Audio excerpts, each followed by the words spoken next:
ប្រាសាទសាងសាទអរចនាអីប្រាសាទសាងសាទអរចនាប្រាសាទមនុស្សលោកឬប្រាសាទអទេវតាប្រាសាទលោកអ្នកណាកណ្ដាលអព្រៃជ្រៅហើយកណ្ដាលអព្រៃជ្រៅ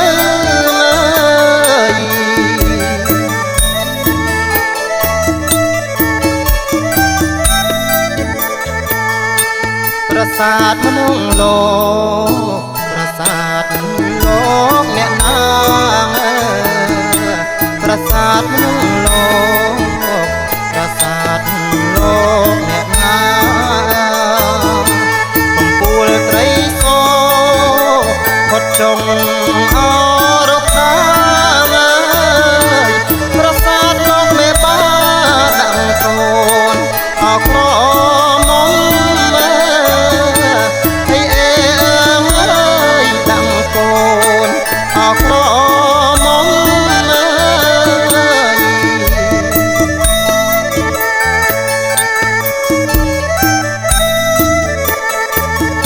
ដាក់ទាំងកូនតូ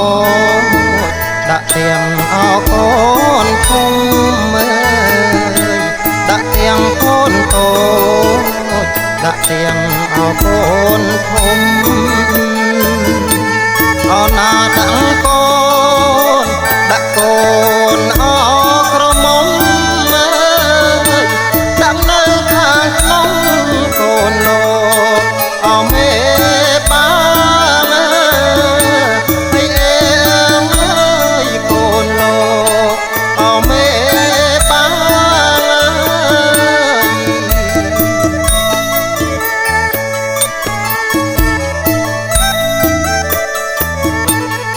សូមទៀនជ្រាបជុំរៀបអងលោកមេបាធំតូចចាំងតែពេញទីដងកល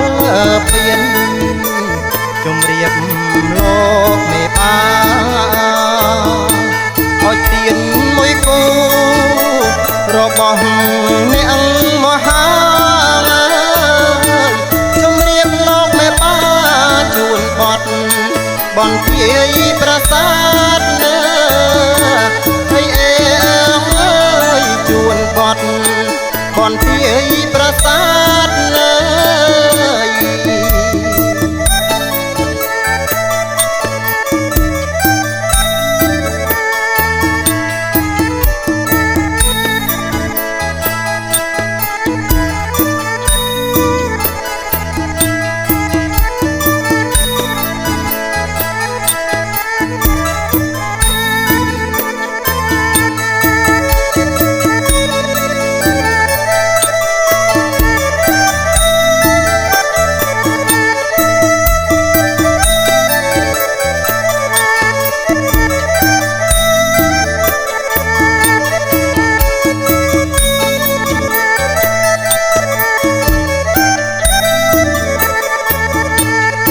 សូមទៀនជ្រាបជុំរៀបអងលោកមេបាធំតូចចាំងតែពេញពីដងកលពៀនជុំរៀបលោកមេបាអោយទៀនមួយគូរបស់អ្នកមហាជុំរៀបលោកមេបាជូនបត់បន្ទាយប្រាសាទ